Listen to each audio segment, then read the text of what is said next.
Hello, this is Ravi Subramanian from Siemens EDA. The title of my keynote today at ISQED is Are Cars Driving Chips or Are Chips Driving Cars? The outline of my presentation is as follows. I'm going to begin with an overview of both the evolution and revolution going on in automotive platforms.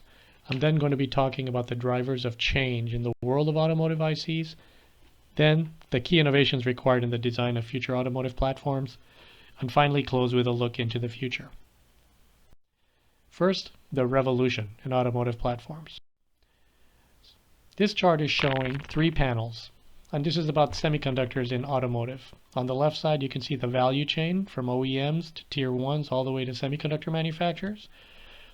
In the middle panel, you can see the relative volume in terms of millions of units per year of semiconductors in passenger and commercial vehicles today compared to that in smartphones.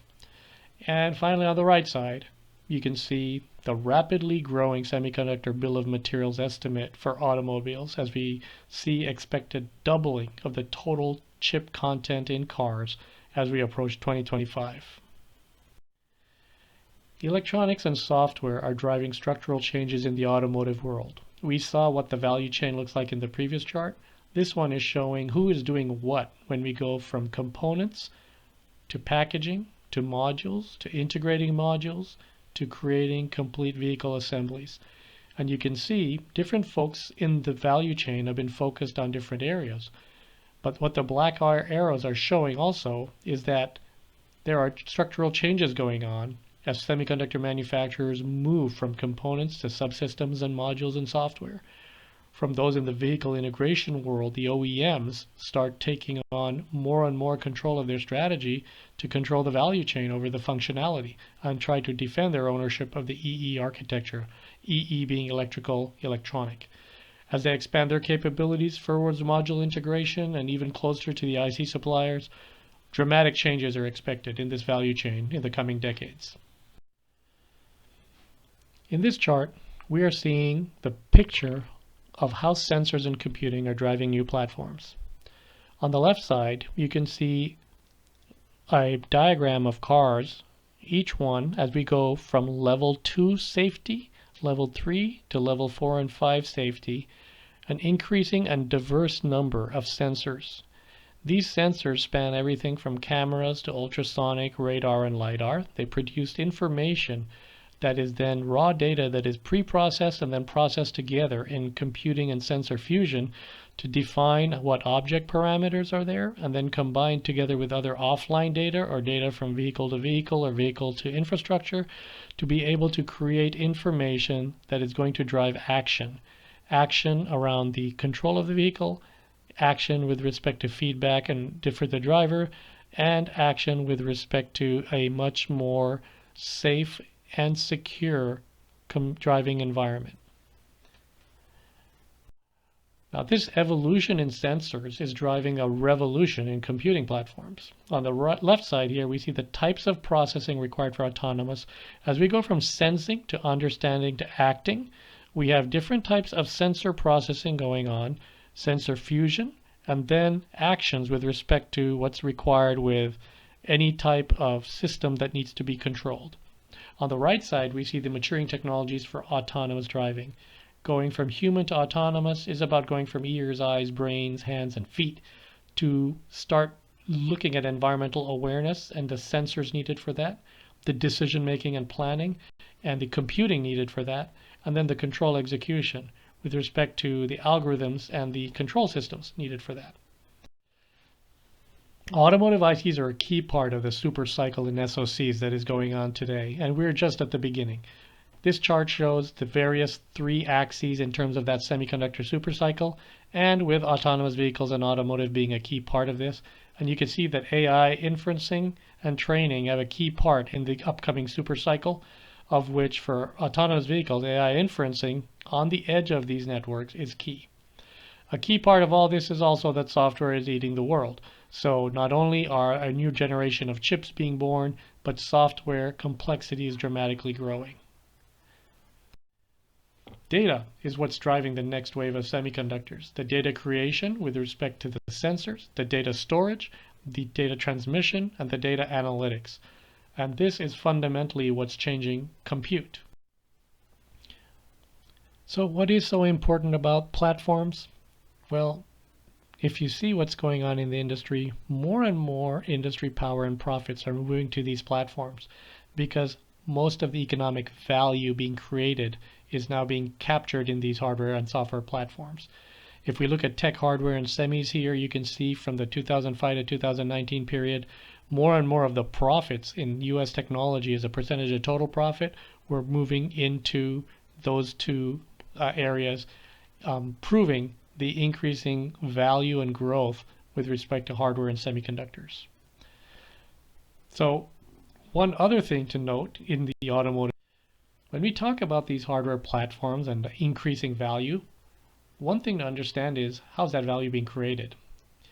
There's an interesting study in 2018 on product lifecycle by two people from the London School of Economics about how Tesla is changing the product lifecycle in the car industry. They did a study during taking data from the period of 2012 to 2016, and during that period, about 1,300 days or so, there were 117 total software releases from Tesla, about one every 12 days. 5 major software releases, 23 minor updates, and 89 maintenance updates. The types of features and functionality were around information management, entertainment, self-steering, active safety, etc. But there are some key qualitative aspects in their study. There were updates that were used to improve and enhance functionality, but bugs were also introduced. There were some technical issues that were reported about flashing screens, need to reboot, unexpected shutdowns, and they had to change or remove functionality in response to safety or regulatory issues. But functionality could be changed and activated by updating software, and thus enabling additional features throughout the car's lifetime. There were significant consequences of a hardware-software separation on the product design. The implications on product development and marketing practices for the future in that report were significant, and every automotive manufacturer today is heeding and paying attention to these lessons and potential implications. First, the digitalization of the car has had significant implications for product and marketing practices. Second, digitally controlled components and features offer new opportunities and new challenges for innovation and product management in the automotive industry. Third, the key change, which is a product that traditionally is considered to be finished and complete, can actually become open-ended and continuously in the making, giving new choices for manufacturers and consumers and a new recurring revenue model for selling those new capabilities. Thus, there's a revolution in the definition of a product lifecycle that is going on in the auto industry. So the game has changed because now it's about how to realize a competitive advantage throughout the product lifecycle, not only at the design, but also in the realization, that is the manufacture, as well as the utilization, how it is operating in the field, and to be able to take information and bring that information back to continuously improve the process and provide more insights in a feed-forward way. Truly a different way of designing a product. Virtually all of the top R&D spenders in the world are focused on what this digitalization means to their products. And you can see on this list of the world's top 25 R&D spenders includes key automotive companies: Volkswagen, Daimler, Toyota, Ford, BMW, Honda, GM, all of them there. This top spending, 26% of the spending of the top companies in the world is represented by automotive companies spending on R&D. And that's fundamentally because of this digital transformation occurring in the automotive industry. Now, onto the key drivers of change in the automotive world. First, the electronic content of vehicles is expected to grow tremendously as we move into this next decade as a percentage of the total vehicle bill of materials. Half the cost of vehicles is expected to be electronic by 2030. The key drivers for this change are sensors, compute, software, and electrification of cars. When we look at the new sensors and the types of sensors, we see a rapid growth expected in the market for sensor types when you look about the coming decade. And you can see radar and LiDAR are expected to dramatically grow, but also modest growth as well as in camera and others such as ultrasonic. CAGR for sensors expected to grow 13% per year during the coming decade. This explosion in sensors and sensor types is when we look at where these sensors are required across the body, chassis, powertrain, or for ADAS. You can see the application of these sensors. And while powertrains, as we move from combustion to more electric vehicles, would dramatically change, you can see that ADAS, autonomous driving, are the really strongest growth domain, and that growth is primarily driven by the increasing demand for cameras, radar, and the introduction of LiDAR sensors at scale. Advanced networking technologies are going to be required to address the data tsunami, and automotive Ethernet is really the key technology here to enable the bandwidth to provide the sensor data at speed to the processing units at the gateway and computing. So for various levels of ASIL level safety, you will need to be able to provide more capabilities, and those capabilities require a much greater bandwidth requirement. Automotive Ethernet is expected to replace other in-car networks in the long term. So all these changes are driving the pressures to rapidly evolve EE architectures. This chart shows the evolution of where we are today with a distributed EE architecture, moving to cross-domain centralized EE architecture to handle the complexity of increasing cross-domains and central vehicle functions, and then ultimately moving to a vehicle centralized EE architecture, domain independent, a vehicle centralized approach. This is what often people call server on wheels, but effectively it is a zone-oriented architecture with a vehicle computer and the ability to access the cloud to be able to provide capabilities and lifecycle management of these systems. If we look at the chips that are in these systems today, there's an evolution that's been happening in autonomous driving processors over the decade as we've moved from 16 to 32-bit to 64-bit engines inside cars. The increasing range of applications, complexity of architecture, and manufacturing and cost is leading to the use of most advanced geometries as we look at the latest chips that are targeting the latest automotive platforms. We have now moved well into the advanced nanometer regime of 10 nanometer, 7 nanometer as we move to the current generation of automotive platforms. The pressures are causing a rapid increase in the automotive IC design as well as software development costs.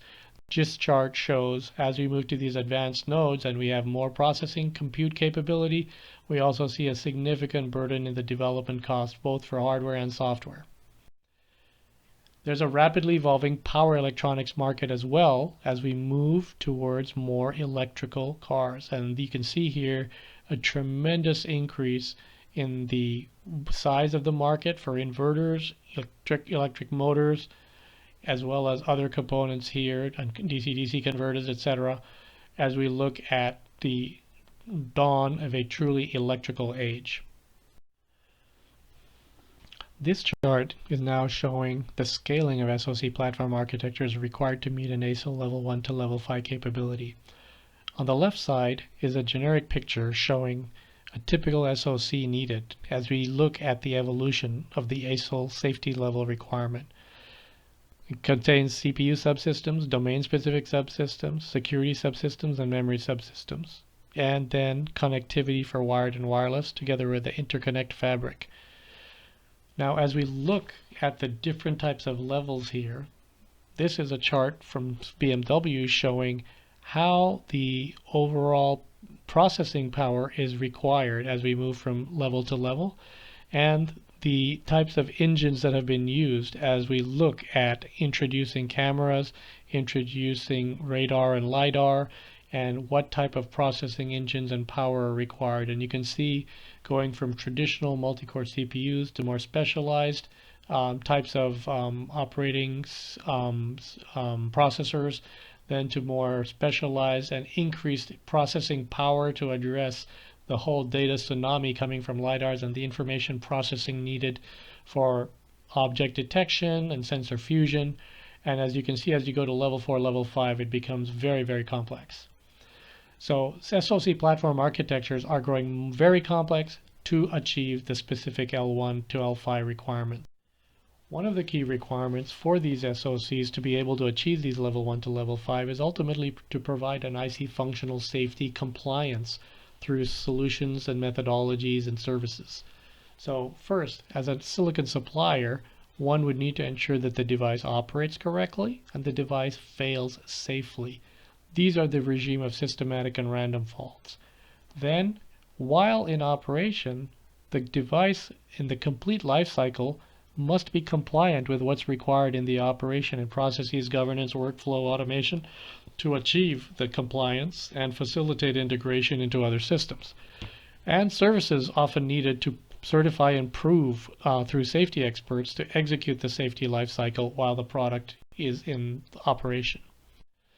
Software complexity is going to dramatically grow. The increase in software development efforts can be seen on the left side, where the conventional and current state of the art in terms of software value add in the system is today primarily in ECUs, and then moving now to more zone-based EE architectures, significantly greater software complexity all the way to vehicle centralized architectures as more ECUs, DCUs, and CPUs become involved. On the right side, you can see the breakdown of software development efforts into domains. And as you can see, many domains are having a double-digit percentage increase in CAGR, which means the software development effort is tremendous in order to be able to get these systems out the door. Finally, security and optimization challenges require more than just structural monitoring alone. Structural monitoring of the chip in terms of defects or degradations, well known in the traditional test world, but now when we look at functional monitoring required in terms of domain operation checks, hardware bugs and software bugs, malicious attacks, use case surprises, as well as workload surprises. All of these are combined with some real-time requirements that are coming in now, whether it's vehicle-to-vehicle cloud services, direct vehicle response and intelligence, or central cloud services. This is driving the need for in-vehicle embedded analytics. And then finally, the engineering challenges for autonomous driving are formidable.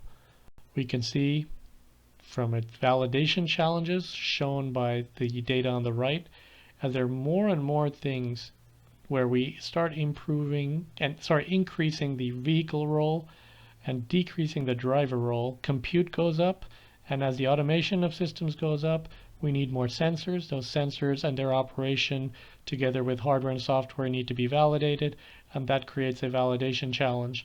You can see from the lower right, from the CEO of Toyota, the number of scenarios to validate will explode, and physical testing is just no longer feasible as a way to design these platforms. So that brings us to what are the key innovations required to design the future automotive platforms. To look at what's required from an innovation point of view, we really start with where we just ended. Having seen the impact with regard to sensors, compute, software, product lifecycle, differentiation and evolution of feature and capability not only at the point of sale, but even after the point of sale, and ultimately the increasing complexity that needs to be mastered in providing a new platform for a new type of business. As the industry changes, the one and fundamental aspect needed is really a comprehensive digital twin to realize competitive advantage throughout the product lifecycle. In the design of the platforms, the realization and manufacturing these platforms into modules and systems that go into automotive platforms, and then the utilization when these platforms are used in different models in the field. The ability to take information back and continuously improve the product and provide feed-forward insights that allow car manufacturers to be able to capture more and more of the new economics of transportation.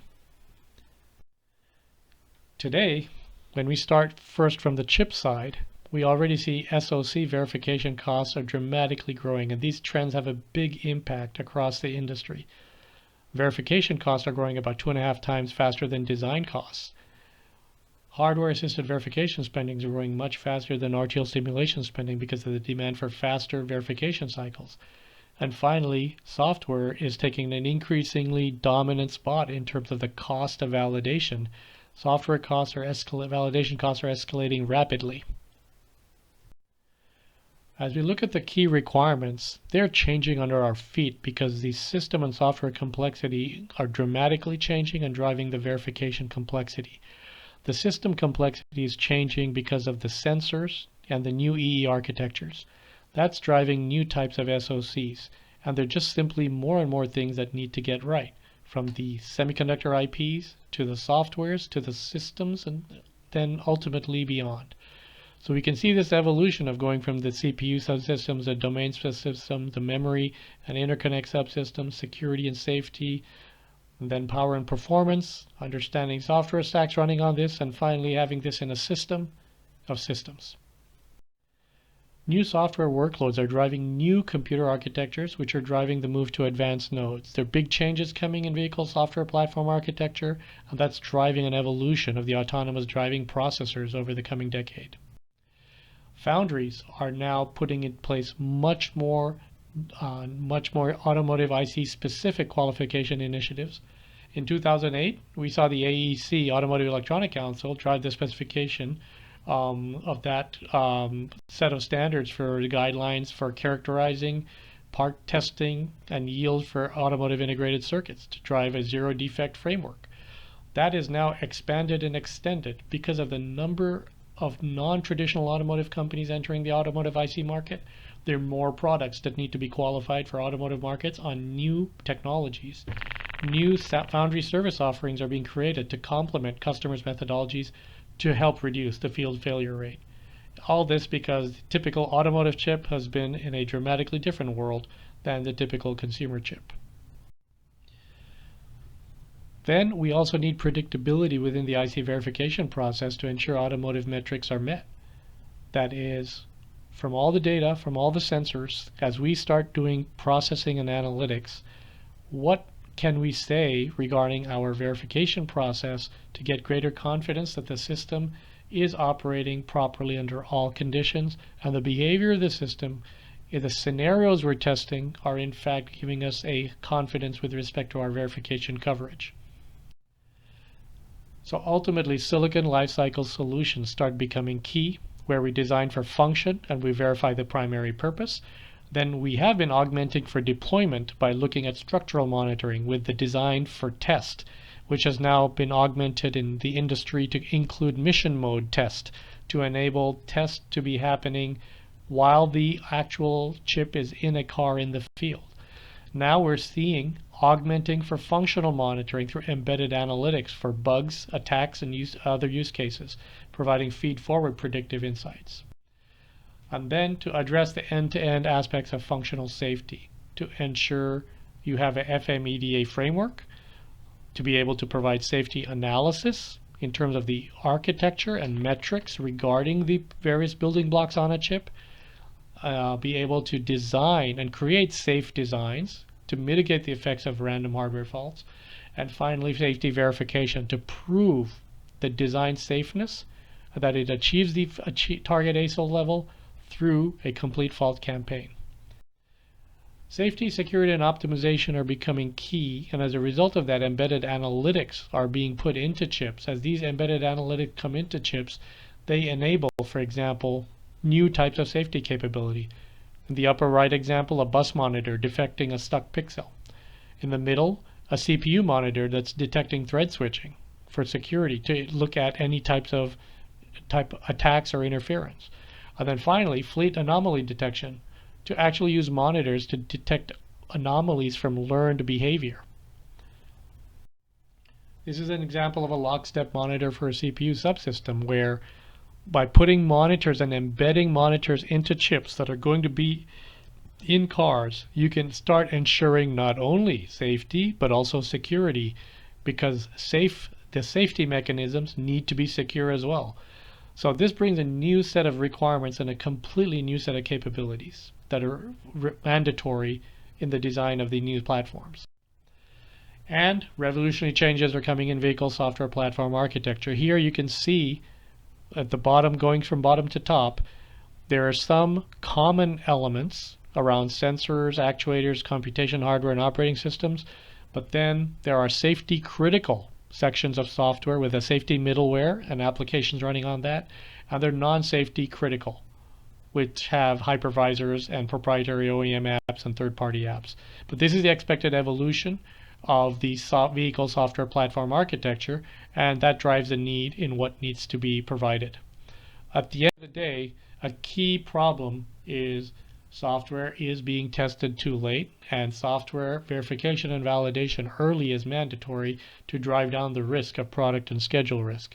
So the ability to analyze workloads and the impact on the chip power performance, as well as do various types of workload analysis, safety and security, scenario-based testing, accelerated silicon lifecycle learning, all are driving a need to take what is today a significant software effort that is produced at done at a very late stage and be able to do a dramatic shift left in the software picture.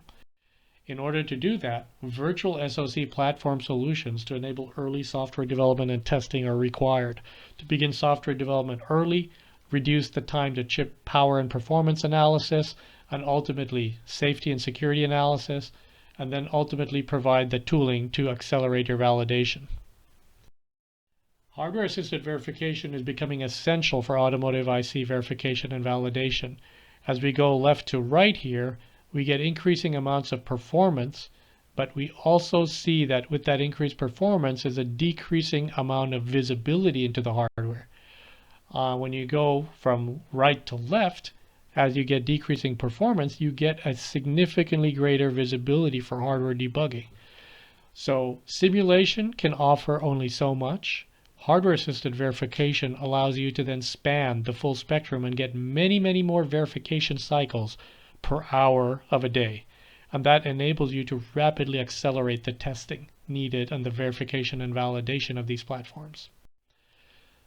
So now we look into the future. The future is rapidly coming towards us. Today, that future that's approaching fast, that's here, is all about the key left shift going on today in the automotive industry. The desire to dramatically reduce the amount of monies and time spent on validation and verification and be able to do a key left shift for the automotive industry. And this is taking tests that are required for certification and regulatory compliance and bring them to the left. Bring them to a digital world where the vehicle under development in the real world can be broken down into a digital twin of the vehicle, digital twin of the world around the vehicle, and a digital twin of the requirements. That enables the creation of new verification and validation environments to be able to drive many, many scenarios being synthesized and offered in the digital world to dramatically accelerate the number of cycles that can be completed with a digital twin, and dramatically reducing the number of scenarios that need to be potentially taken out into the test field. This poses a great revolution. This presents a great revolution, enabling a virtual workflow for vehicle-in-the-loop testing. That shift left is really promised by the arrival of new technologies today. Technologies that allow sensor modeling of traffic scenarios in the environment. Here on the left side showing traffic scenarios, specific models of sensors and capturing the data coming into sensors. All that data being fed into a hardware-assisted verification, carrying a hybrid model of a chip running software, allowing both hardware and software processing to have a digital twin of the chip running, performing the compute and analyses and driving specific actions that drive the right side here with vehicle sensors, controls, and actuators, including an occupant simulation. And this feedback loop essentially showing the behavior of the car. Digital twins and driving scenarios as load cases are really the future, and digital twins to enable pre-silicon automotive IC analysis on hardware-assisted verification is going to drive the dramatic acceleration of those verification and validation cycles much earlier on, with a dramatic reduction in cost and making this next journey in automotive practical.